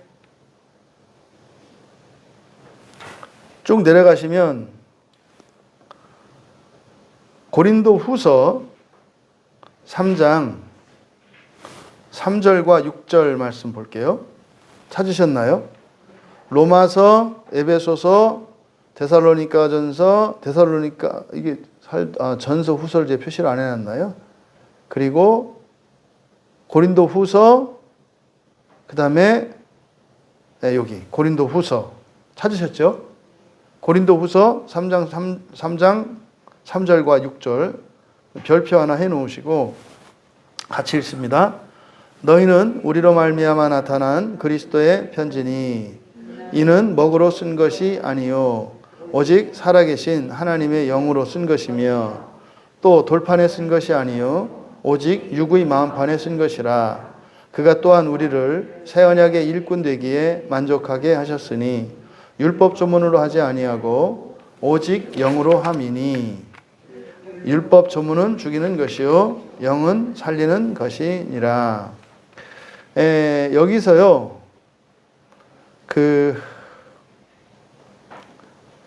맨 끝에 영은 살리는 것이니라. 여기 밑줄을 좀 치세요. 영은 살리는 것이니라. 요걸 직역하면 요걸 좀 받아 적어주세요. 그 영은 생명을 창조하기 때문이다. 그 영은 생명을 창조하기 때문이다. 그러니까 이거는 사실은 그 앞에 율법 조문은 죽이는 것이요. 요 앞에가 왜냐하면이 들어가 있어요. 그가 또한 우리를 새 언약 일꾼 되게 만족하게 하셨으니 율법 조문으로 하지 아니하고 오직 영으로 함이니. 왜냐하면 이렇게 되는 거예요. 왜냐하면 율법이 아니라 영으로 하는 이유. 왜냐하면 율법 조문은 죽이는 것이요 그 영은 생명을 창조하기 때문이다. 이렇게 되어 있어요. 그러니까 이것은 죄와 사망에서 그의 말씀과 성령으로 하시는데 성령이 하시는 일이 뭐라고요?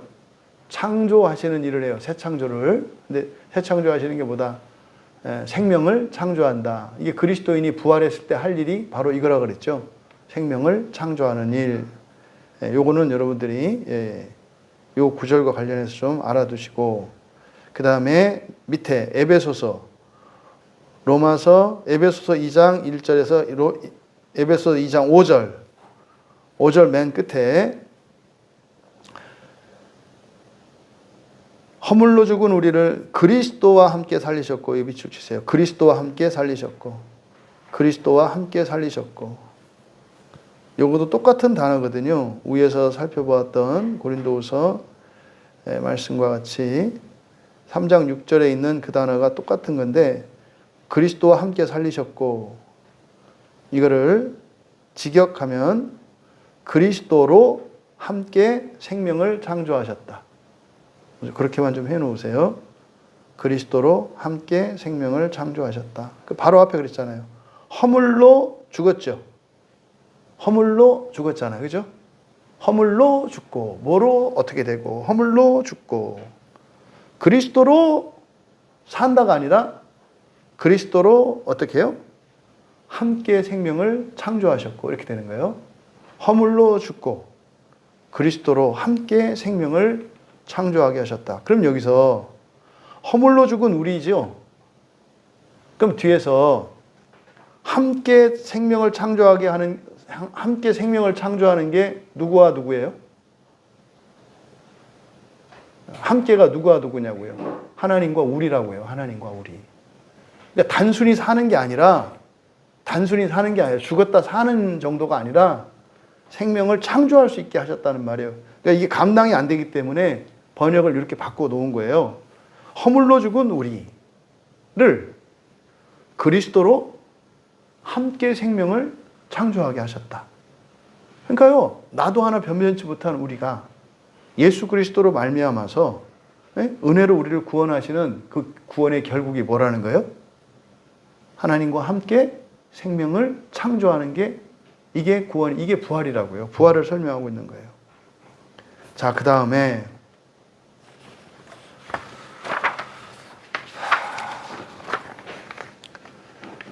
그냥 갑니다. 자, 그 다음 할게요. 2번 설명은 좀 덜하고 내용을 읽고 갈게요. 2번 같이 읽겠습니다. 이 유효한 부르심은 하나님의 값없이 주시는 특별한 은혜로만 되어지는 것이며 결코 사람 안에 있는 어떤 것을 미리 하나님이 보시고서 하는 것이 아니다. 그 점에서 인간은 전적으로 수동적이다. 성령으로 말미암아 소생하고 새롭게 된 연후에는 이 부르심에 응답할 수가 있게 되며 또한 이 부르심 가운데서 제공되며 전달된 은혜를 받아들일 수 있게 된다. 여기 지금 여기서 또 유효한 부르심이죠. 그래서 이 유효한 부르심은요, 작정과 예정 모두를 이야기하는 거예요. 작정과 예정 모두를 이야기하는 거예요. 작정과 예정 모두를. 그래서 전체적으로 설명하고 있는 거예요. 사람이 이 세상에 태어난 것은요, 이걸 작정이라고 그랬죠. 작정의 부르심을 출생으로 보라 그랬어요. 그래야 이해하기가 쉬워요. 사람이 이 세상을 출생한 것은요, 하나님의 은혜로 태어나는 거예요. 왜 하나님의 은혜로 태어나는지는 생물 시간에서 사람이 수정란이 되기까지 확률이 얼마나 낮은지, 그리고 착상이 되어서 임신 기간을 거쳐서 안전하게 정상적으로 태어나는 일이 얼마나 어려운지를 알면 하나님의 은혜라는 것을 확실히 알게 돼요. 그 1년에 유산되는 사람들의 숫자를 살펴보고 1년 동안 지금 불임 때문에 고생하는 사람들의 실상을 알면 정말 사람 출생이라는 게 하나님의 은혜로 작정에 의해서 이루어진다는 것을 우리가 알게 돼요. 근데 그렇게 태어났어요. 근데 예수를 믿어요. 예수를 믿고 또 거기에서 한 걸음 더 나아가서 그 첫째 부활을 믿고 순종하며 그것을 인생의 목표로 살아가요. 이건 예정 안에서 순종까지 가는 거죠. 이 모든 것을 지금 말하는 거예요. 2번에서는. 이해되시겠죠? 자, 다음 3번으로 갑니다. 영아기에 죽은 택함을 받은 영아들은 성령을 통하여 그리스도로 말미암아 중생하고 구원받는다. 성령께서는 그가 기뻐하시는 때와 장소와 방법을 따라 역사하신다. 또한 말씀의 전도에 의하여 외적으로 부르심을 받을 능력이 없는 다른 모든 택함 받은 자들의 경우도 마찬가지다. 이게 바로 뭐예요? 죽은 자들, 그러니까 예수를 믿지 않고 죽은 자들의 구원에 대한 그 이야기죠. 이해되시죠? 이거를 뭐라 그랬어요? 성령을 통하여 그리스도로 말미암아. 밑줄 치세요. 성령을 통하여 그리스도로 말미암아. 그러니까 택함을 받은이라는 게 그냥 출생한 이렇게 이해하셔야 돼요. 지금 여기에서 다분히 뉘앙스는 어떤 뉘앙스예요? 구원받은 사람과 구원받지 않은, 그러니까 칼빈의 예정을 선택과 유기라고 하는 이중예정적 관점에서 이야기하고 있기 때문에 여기서 택함을 받은이라고 하는 말에는 다분히 이거는 상당히 악의적이에요. 여기에는 뭐가 있어요? 택함을 받지 않은 영아들도 있다는 악의적인 뜻이 내포되어 있어요. 그럼 하나님은 어떤 하나님이 돼요? 괴팍한 하나님으로 되는 거예요. 그래서 잘못된 거예요. 그래서 여기서 택하는 출생이라고 이해하시면 된다고 그랬어요. 성령을 통하여 그리스도로 말미암아, 그 이야기예요. 성령을 통하여 그리스도로 말미암아. 예, 성령을 통하여 그리스도로 말미암아는 이건 뭡니까? 작정을 말하는 거예요. 작정을. 이거 지금 요한복음 1장에서 우리가 그랬죠. 창조의 능력이 누구세요? 성령이시고 세상의 주권자가 누구세요? 예수님이시죠. 요 얘기를 하는 거예요. 작정을 말하는 거예요. 작정을. 그러니까 출생한 모든 사람들은 작정 안에서 구원. 이게 뭐예요? 이게 작정 안에서 보편구원이라는 말이에요. 태어난 모든 사람들은 뭐한다? 모두 부활한다. 다음, 성령께서는 그가 기뻐하시고 장을 따라 역사하신다. 그리고 또한 말씀의 전도에 외적으로 부르심을 받은, 기뻐하시는 때와 장소와 방법을 따라, 밑줄 치세요. 기뻐하시는 때와 장소와 방법을 따라. 이게 뭘까요? 기뻐하시는 때와 장소와 방법을 따라가 뭔가요? 이렇게 물어보면은요, 그렇게 할 거예요. 그거는 하나님 주권에 달려 있어요. 아시려고 하지 마세요. 이렇게 얘기할 거예요. 성경은요, 이렇게 불확실하게 설명하지 않아요. 확실하게 설명한다고요. 이게 뭐예요? 이거는 뭐예요? 기뻐하시는 때와 장소와 방법이라는 게 아까 말씀드린 거죠. 후행적으로 부르심을 받는 걸 말하는 거죠. 이해되시죠? 후행적으로 부르심을 받는 것은 뭐예요? 그 직계 가족의 영접을 통해서 그리스도의 의가 전가되는 걸 말해요. 그걸 기뻐하시는 때라고 한 거예요. 또 그럼 뭐 그런 경우 있죠. 그럼 후손 중에 아무도 믿지 않는 사람이 있다면 어떻게 할까요? 성경에 의하면 예수님이 친히 지옥에 내려가셔서 복음을 전하신다고 했어요. 그러니까요, 어느 누구도 예수 그리스도로 말미암지 못하는 것 때문에 작정의 구원에 이르지 못할 사람은 없는 거예요. 없는 거예요. 그래서 뒤에 있는 내용도 마찬가지죠. 뒤에 있는 내용은 뭐겠어요? 복음이 들어오지 않은 우리나라의 과거. 거기도 마찬가지다 이 말이에요. 자, 그 다음 4번으로 갑니다.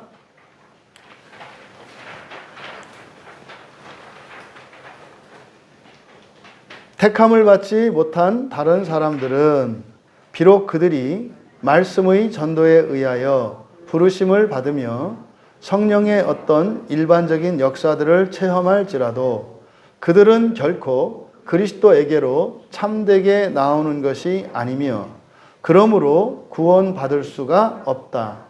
기독교 종교를 신봉하지 않는 사람들은 어떤 다른 방법으로도 구원받을 수가 없으며 그들의 본성의 빛과 그들이 신봉하는 종교의 계율에 따라서 그들의 생활을 열심히 꾸려나간다고 할지라도 구원받지 못한다. 그리고 그들이 구원받을 수 있을지도 모른다고 단언하며 주장하는 것은 아주 유해하며 가증된 일이다. 이게 저와 같은 사람이에요. 지금 여기서 아주 유해하며 가증된 일이다 그랬잖아요. 이게 저와 같은 사람이에요. 저와 같은 사람. 이 4번에 별표 해 놓으시고 매우 잘못된 거예요. 전제부터 잘못되어 있어요. 택함을 받지 못한 사람들, 왜 잘못됐냐면 택함을 받았다, 받지 않았다는 이것은 후행적으로 깨닫는 거예요. 택함을 받았다, 받지 않았다는 후행적으로 깨닫는 것이다. 운명이 아니다. 택함을 받았다는 것은요, 우리가 하나님의 작정과 예정을 우리들의 시간으로 이해를 하니까 하나님의 작정은 과거고 내가 태어난 거는 현재잖아요. 그 뒤잖아요. 시간적으로 이해하니까 이거를 이해를 못하는 거예요. 택함을 받았다는 것은 운명이 아니다. 다시 말해서 택함 받은 사람이 있고 택함 받지 못한 사람이 있는 게 아니다 이 말이에요. 택함 받았다는 것은 택함 받았다는 것은 언제 아는 거예요? 내가 예수를 믿었을 때. 그러니까 예수를 믿는 것이 나의 독자적인 공로로 되는 게 아니라 하나님의 은혜로 된다는 의미예요. 이해되셨죠? 사람의 힘과 노력으로가 아니라 하나님의 이미 나를 택하셨기 때문에 내가 예수를 믿은 거구나. 이렇게 후행적으로 깨닫게 되는 거예요, 선택은. 그러니까 시간적으로 우리의 생각으로는 시간적으로는 먼저인데 동시 사건이다 이 말이에요. 그러니까 아직 예수를 믿지 않은 상태에 있는 사람들은 택함 받지 않은 사람이에요. 무슨 말이에요? 택함 받은 걸 모른다 이 말이에요. 택함 받은 걸 모른다고. 하지만 예수를 믿는 순간 자기가 택함 받았다는 것을 알아요.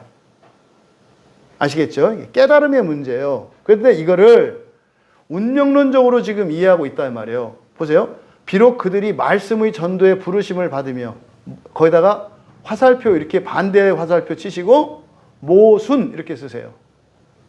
반대 화살표 아시죠? 예, 양화살표 이렇게 반대 모순이라고요.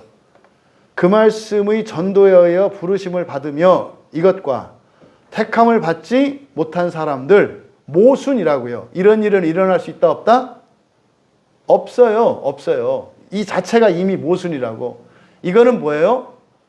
지금 천주교 로마 캐톨릭에 대한 반감 때문에 이때 당시에 그 신교도들이 로마 캐톨릭에게 무시를 당한다고요. 이단으로 정죄당했고, 그쪽에서 이단으로 정죄하니까 개신교도 로마 캐톨릭을 어떻게 정죄해요?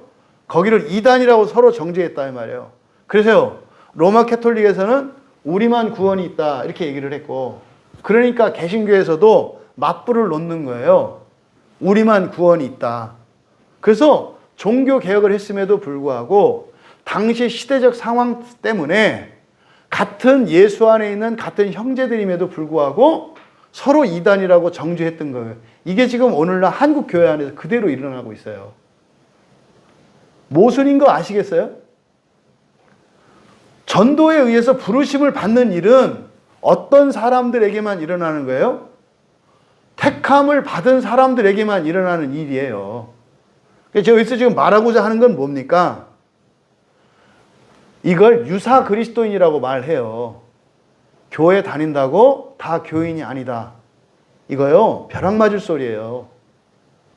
교회 다닌다고 다 교인 아니다. 심지어는 어디까지 이르렀냐면 세례받았다고 다 구원받는 거 아니다라는 말까지. 이건 망발이거든요. 예수님의 몸을 더럽히는 거고요. 희롱하는 거예요. 이런 말을 누가 하는 줄 아세요? 회심이라는 말을 좋아하는 사람들이, 회심을 구원의 절대적인 증표로 삼는 사람들이 이런 말을 해요. 이 사람들이 성경에 있는 바리새인들이에요. 바리새인이라고 하는 말 뜻이 뭐라고요? 분리주의자라는 뜻이에요. 분리주의자. 이게 지금 웨스트민스터 신앙 고백서에 있는 가장 창피하고 가장 악하며 가장 잘못된 조항이 바로 이 10장의 4절인 이 4번 항인데, 이것은 왜 작성됐다? 로마 카톨릭에 대항하기 위해서 작성된 반성경적인 조항이에요. 요 4번 조항은. 아시겠죠? 그러면 그래도 이 사람들이 말하고자 하는, 이 조항에서 말하고자 하는 의도는 여러분들이 이해하셔야 돼요. 두 번째 줄에 결코 그리스도에게로 참되게 나오는 것이 아니며 그러므로 구원받을 수 없다. 밑줄 치세요. 결코 그리스도에게로 참되게 나오는 것이 아니며 그러므로 구원받을 수 없다. 이거 뭐 얘기하는 것 같아요? 지옥 가는 그리스도인에 대한 얘기예요. 그렇게 쓰세요, 옆에다가. 지옥을 거쳐 부활에 이르는 사람들. 지옥을 거쳐 부활에 이르는 사람들. 그래서 이때 말하는 구원은 뭐겠어요? 순종의 예정에 참여하지 않은 것. 다시 말해서 지옥을 피할 수 없다는 얘기예요. 그러니까 신자도 지옥에 갈 수 있다 없다? 신자도 지옥에 갈 수 있다 없다? 있다. 지금 여기 써놨잖아요. 그런데 이 사람들은 신자를 누구로 규정하고 있어요? 지옥까지, 그 위에 쓰세요. 여기에서는 지옥 가지 않고 부활에 참여하는 그리스도인을 신자로 본다. 그러니까 예수님이 가장 우리에게 바라시는 게 뭐예요? 이거예요. 이거 맞아요. 지옥에 가지 않고, 그러니까 첫째 부활에 참여하도록 예수님은 성경은 우리에게 가르쳐요. 그러니까 그것을 구원이라고 해요. 근데 여기서는 부활 자체를 못한다고 이야기하고 있기 때문에 잘못됐다고 말하는 거예요. 이해되시나요? 보세요. 그 다음. 기독교 종교를 신봉하지 않는 다른 종교죠. 무교를 말하죠. 이게 뭡니까? 뭐 이순신 장군, 신사임당, 세종대왕 잘 나오는, 또 부처, 예? 석가모니, 공자, 성인이라 일컬어지는 이런 사람들을 말하는 거죠. 어떤 방법으로도 구원받을 수가 없으며, 이때 구원은 뭐라고요? 첫째 부활을 말하는 거예요. 첫째 부활. 이 사람들이 말하는 것은 첫째 부활이에요. 그들의 본성의 빛과 그들이 신봉하는 종교의 계율을 따라서 꾸려왔다 할지라도 구원받지 못한다. 여기도 구원이 다 뭐예요? 첫째 부활. 그러면 이 구원에 동그라미 치고 이렇게 화살표로 바깥에 공간으로 끌어내셔서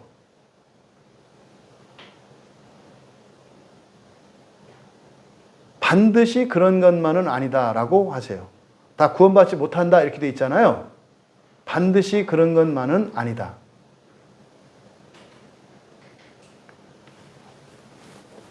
제가 뭐 공자의 사생활과 모든 것을 다 알 수 없고 석가모니의 모든 것을 알 수 없어요. 하지만 그 시대에 성인이라고 일컬음 받은 사람들은 사람으로서 완전한 사람이죠. 그잖아요. 그럼 성경에서 하나님이 완전하다고 인정한 사람, 욥을 갖고 얘기할게요. 욥이 첫째 부활에 참여했을까요? 못했을까요? 참여할 수 있을까요? 없을까요? 욥도 첫째 부활에 참여할 수 있죠. 어떻게? 욥의 후손 가운데 누군가가 예수 그리스도를 믿는 순간 욥은 자기가 가지고 있던 사람의 의와 그리스도로 말미암아 전가되는 하나님의 의로 첫째 부활에 참여하는 사람이 되는 거예요. 이해되셨어요? 근데 지금 여기서는 다 안 된다 이렇게 돼 있잖아요. 보세요. 성경은 구원의 책이에요? 심판의 책이에요? 성경은 구원의 책이에요. 근데 지금 사항을 읽어보니까 구원에 대한 얘기예요? 심판에 대한 얘기예요? 이거는 지금 사항은 하나님이 하실 일을 선을 넘었어요. 이게 로마 캐톨릭이 했던 짓인데 이거를 똑같이 하고 있어요. 지금 이 한국교회 안에 이거 하는 사람들 때문에 지금 교회가 엄청 상처를 받고 있어요. 이 사람들은 굉장히 스스로 의롭다고 생각하거든요. 이단 감별사니 이단 아니 이단이 아니라 마음 기경이나 하라고 그 사람들. 그 사람들 진짜 우리 교회에 와야 돼요. 왜? 뭐하러? 마음 기경하러. 그 사람들이요 다 거짓 감정인데 그 사람들의 거짓 감정은요 극단이에요. 미움으로 꽉 차 있어요. 그 사람들은. 증오심으로. 그래서 사실은 앞에 이런 두려움과 수치심과 외로움도 구분하기 어려워. 왜? 완전히 미움 콘크리트로 돼 있어가지고. 그러니까 마음 기경 이 사람들은 몇십 년 걸릴지도 몰라요. 하나님이 특별한 은혜를 주지 않으시면. 왜냐하면 미움이 거짓 감정의 마지막이거든요. 두려움도 수치심도 외로움도 다 미움이 밑에 앙금이에요. 쌓이는 게 미움이에요. 이게 근본 감정의 원래 그 끝은 종착지는 미움이에요. 이 사람들은 지금 이 사항을 만든 이 사람들에게도 그 미움이 극도. 근데 이때는 시대 상황이 그랬어요. 생각해 보세요. 만약에 여러분들이요, 여러분 가족들로부터, 여러분 주변 사람부터, 심지어는 바깥에서부터 광야교회는 이단이다, 저기 가면 지옥 간다, 그리고 여러분 집안 난리라고 생각을 해보세요. 거기는 광신자다, 거기는 미쳤다, 이런 얘기를 계속 듣는다고 생각을 해보세요. 어떨 것 같으세요? 네, 못 견디고 떠나기가 쉽겠고요. 근데 안 떠나고 계속 자리를 지키고 있어요. 그럼 여러분에게 어떤 감정이 생길 것 같아요? 나중에 끝에 가면 처음에는 두려움도 생겨요. 이거 틀리면 어떡하지? 이게 진짜 이거 틀리면 어떡하나? 나 목사님 이래가지고 어쨌든 성경 얘기하니까 나는 헬라어를 모르고 히브리어도 모르는데 목사님 진짜 맞나? 두려움도 들 수 있어요. 또요. 거기 광야교회 다녀? 막 이렇게 하면 수치심도 생기잖아요. 말도 못할 수 있잖아요. 또 막 자꾸 떨어지거든요. 사람들하고 외롭거든요. 그럼 나중에 어떻게 되냐면요, 둘 중에 하나예요. 떠나든지 아니면 끝까지 남아있으면은요, 두려움이나 외로움이나 수치심을 사랑으로 계속 승화시키지 못하면 반대로 자기 보호 본능에 의해서 그들에 대한 적개심과 미움으로 바뀌어버려요. 그러면 이런 말을 하는 거예요. 그럼 이런 말을 하는 거예요. 이게 교회 역사 속에서 반복돼요. 신천지 애들 보세요. 얼마나 미워하는지 몰라요. 얼마나 미워하는지 알아요. 몰라요, 진짜로. 근데 하여튼 저는 복 받은 사람이에요. 왜냐하면 신천지 애들한테도 엄청 미움받고요. 회심이 구원이다 이렇게 하는 사람들한테도 엄청 미움. 제가 진짜 만나서 물어보고 싶거든요. 나를 왜 미워하는지. 그리고 우리 교회 와서 우리 교회가 어떻게 돌아가는지를 바깥에서 보면은요, 막 제가 여러분들 있잖아요, 숨도 못 쉬게 하고 막 공부시키고 막 세뇌시켜가지고, 여러분들이 아무 생각 없이 나가지도 못하고 겁나서 이렇게 있다고 생각을 해요. 진짜로. 그래서 여러분을 되게 불쌍하게 생각해요.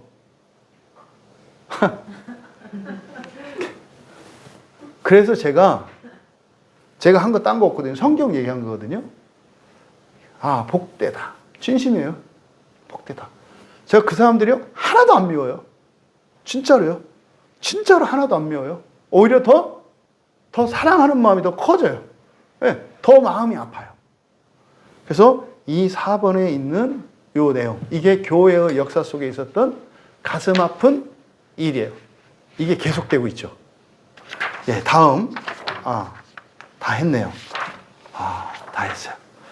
자, 어쨌든 여러분들이 9장과 10장을 좀 바쁘게 달려왔는데, 정말 여러분들에게 이렇게 정리가, 이렇게 한 시간 가면서 정리가 좀 돼가지 않으세요? 그죠? 이렇게 정리가 되죠. 그러면서 여러분들이 결국 이렇게 정리가 되면 이런 사람처럼 얘기 아니에요. 사랑이 많은 사람이 되고요. 이렇게 좀 살집이 커져서 이렇게 맷집이 커지는 사람이 돼요. 이렇게 해도 툭툭 맞아도 그래 때려라 이렇게 할 수 있는 게, 맞아도 멍 안 드는 그런 사람들이 돼가요. 그래서 때리면 때릴수록 더 커지는 그런, 왜요? 우리의 본성이 바뀌면 환경이 바뀌니까. 여러분들이 정말 그 유익과 이 광야교회에서 하나님이 주시는 전 특별한 은혜예요. 정말 특별한 은혜거든요. 그래서 그런 생각이 들어요. 조심스럽지만 진짜로 우리가 역사의 현장에 있는 거일 수도 있겠다. 중요한 이 구원의 변곡점에 우리가 있는 것 같아요. 그 은혜가 실제적인 여러분 은혜가 되길 바랍니다. 우리 오늘 주신 말씀을 생각하면서 잠시 기도하는 시간을 갖겠습니다. 9장 자유의지였고요. 10장이 유효한 부르심이었는데 1장에서부터 10장까지 쭉 우리가 살펴보고 있습니다만, 이게 점점점 구체적으로 세부적으로 말씀하는 얘기지 전체 얼개는 같은 거구나. 우리가 오늘 말씀을 통해서 깨달은 것을 가지고 우리 자신을 위해서 기도할 때, 첫째, 내가 이 세상에 태어난 것이 하나님의 선택이었구나. 무작정 엄마 아빠에 의해서 나도 모르게 그냥 태어난 슬픈 운명을 가지고 태어난 존재가 아니라 하나님의 그 구원의 선택을 받은 자였구나. 그게 출생의 의미였구나. 이 시간 여러분 출생에 대해서 그동안 여러분들이 가졌던 생각을 정리하시고 오늘 말씀을 통해서 하나님, 내가 이 세상에 태어난 것이 얼마나 영광스럽고 복된 것인지, 마치 이 세상 사람들이 12월 25일 예수님이 태어난 것을 특별한 날로 기념하는데 어쩌면 성탄절이 나의 출생에 대한 이야기였군요. 나의 출생이 이렇게 하늘에서 천사들이 찬양하고 정말 이 땅의 동방박사들이 찾아와서 예물을 드릴 수 있는 그게 나의 출생이었군요. 그래서 이 출생에 대한, 여러분 각자의 출생에 대한 이해가 잘못된 것을 바꾸시고 그 영광스러운 출생을 주신 것에 감사하면서 기도합니다. 두 번째로, 그동안 여러분들이 출생의 진정한 의미를 몰랐기 때문에 나의 출생 환경이나 또 나의 존재와 상태의 어떠함에 대해서 원망하고 불평하고 아쉬워하고 열등감을 갖고 수치스러워했던 것, 그것을 회개하면서 기도합니다. 그건 아무 상관없는 거였어요. 내가 좀 다른 사람보다 못나게 태어나고 키가 좀 작고 왜소하고 힘도 없고 소심하고 겁도 많고 의심 많고 기억력도 없고 눈치도 없고 생각도 없고 돈도 없고 그렇게 태어나도 상관없는 거였어요. 왜요? 그 형편 그 자리에서 나의 분수 안에서 최선만 다하면 되는 거였는데 나머지는 그리스도의 바로 그 도우시는 그 계획 안에서 이미 있었는데 그걸 몰랐구나. 지금껏 여러분들이 여러분 자신이나 여러분 출생 환경, 부모님이나 환경과 시대에 대한 불만과 아쉬움이 있다면 이 시간 그게 참 어리석고 잘못된 것임을 깨닫고 그저 오늘의 구원만 이루어가면 됐는데 그걸 생각하느라고 오늘을 놓치고 살았구나. 하나님, 이제부터 오늘을 잃어버리지 않게 하옵소서. 이후로 과거는 물론이요 현재의 어떠한 상황의 변화 속에서도 두려워하거나 낙심하지 않고 구원을 이루어가며 살기로 결단하며 우리 같이 기도합니다. 두 번째로 우리가 함께 기도할 것은 하나님의 유효한 선택이라고 하는 것이 또 이 세상에 출생한 사람들이 두 종류의 부르심이 있다는 것, 작정으로의 부르심과 예정으로의 부르심이 있다는 것, 오늘 말씀을 통해서 깨달았는데 출생한 것으로 감사하고 또 우리가 정말 그것으로 인해서 우리의 환경이나 존재 어떠함으로 인해서 이제 불평이나 또 불안해할 필요 없다는 것을 깨달았습니다만 거기가 아니라 이제는 한 걸음 더 나아가서 순종의 예정으로 부르심 받기를 원합니다. 지옥이 없는 완전한 그 첫째 부활로 부르심 받기를 원합니다. 거기는 하나님의 일방적인 부르심이 아니라 하나님의 부르심 안에 우리의 순종이 있어야 합니다. 우리가 함께 기도할 때 하나님의 부르심에 순종의 삶으로 지옥과 상관이 없는 첫째 부활의 삶을 살기 원합니다. 또한 그렇게 살아갈 수 있도록 은혜를 내려주시고 이 길에서 벗어나지 않게 하옵소서.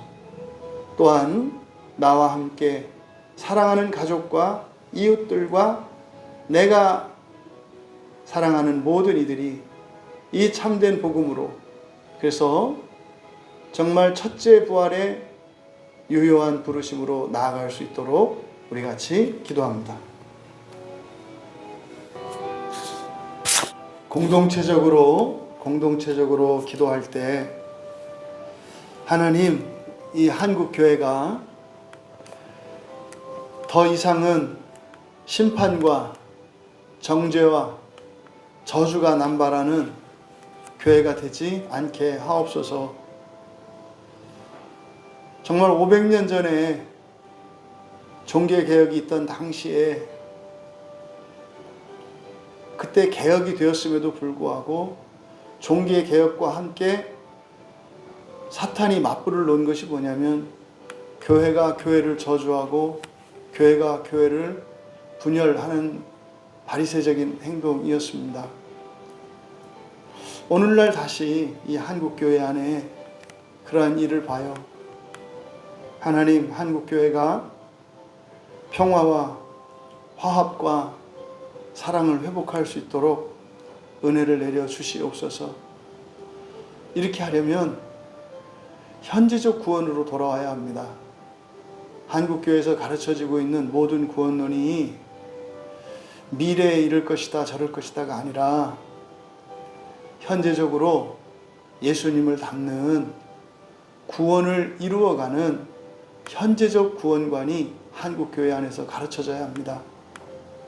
그래서 실질적으로 한국교회가 화합하고 사랑이 회복하기 위한 구체적인 기도의 제목으로 한국교회 안에 현재적 구원의 교리만을 현재적 교리를 중심으로 가르치게 하옵소서. 어느 한 사람 예외 없이 예수님을 닮아가는 일에 죄 많고 허물 많다는 것 깨닫고 서로의 죄와 허물을 용납하고 오히려 서로 격려하면서 그리스도의 완전에 이르기까지 예수님을 닮아가는 현재적 구원을 가르치게 하옵소서. 이 두 가지 기도 제목으로 우리 한국교회를 위하여 기도합니다. 오늘은 특별히 더욱더 우리 광야교회 지체들이 한 믿음과 한 소망 안에서 더욱 견고해져야 할 필요성이 실감이 되고 무겁게 다가옵니다. 그런 일이 있을 것 같거든요. 지금 여러분들이 살짝 경험한 분들도 있겠지만 이 신앙은 2000년 동안 마귀가 가리고 감추려고 최선을 다했던 어쩌면 구원의 교리일 수도 있습니다. 왜냐하면 교회 역사 속에서 이 복음이 드러날 때마다 엄청난 교회에 대한 박해와 핍박이 있었거든요. 성도의 고난이 있을 겁니다. 하지만 장차 우리가 맛볼 영광에 비하면 비할 바가 아닙니다. 그래서 우리가 함께 기도할 때 하나님, 우리 광야교회 안에 속해 있는 우리 지체들은 물론이요, 또 우리 교회 설교를 듣고 있는 보편교회 안에 있는 모든 이들이 이 참된 신앙을 끝까지 지켜낼 수 있도록 힘주시고 은혜 주시도록, 또 자신들의 믿음을 끝까지 잘 감당할 수 있도록 은혜를 구하며 기도합시다. 이것은 단지 한 개인이나 한 교회의 문제가 아니라 사실은 2000년 주님의 몸된 교회의 문제였고, 이것은 사실은 교회의 뜨거운 감자였고 누가 쉽사리 꺼내지 못했던 그런 참된 복음이었습니다. 어쨌든 우리가 그 거룩한 사명의 한쪽 귀퉁이를 감당하며 이 사명의 횃불을 들게 하셨으니 하나님, 우리 광야교회가 주님 오시는 날까지 그 횃불로 이 세상을 밝히게 하옵소서. 또 우리 설교를 듣고 은혜를 받는 이들이 전국 곳곳에서 이 복음에 참여하여 횃불을 들게 하옵소서. 그래서 우리 한국교회 안에 무엇보다 먼저 참된 이 구원의 복음이 회복되어지고, 그래서 우리가 살아있는 동안에 이 시대에 온 세계의 교회의 영광이 회복되는 것을 보게 하옵소서. 우리 같이 기도하시고 개인적인 기도 제목으로 기도하시고 편안히 개인적으로 돌아가면 되겠습니다.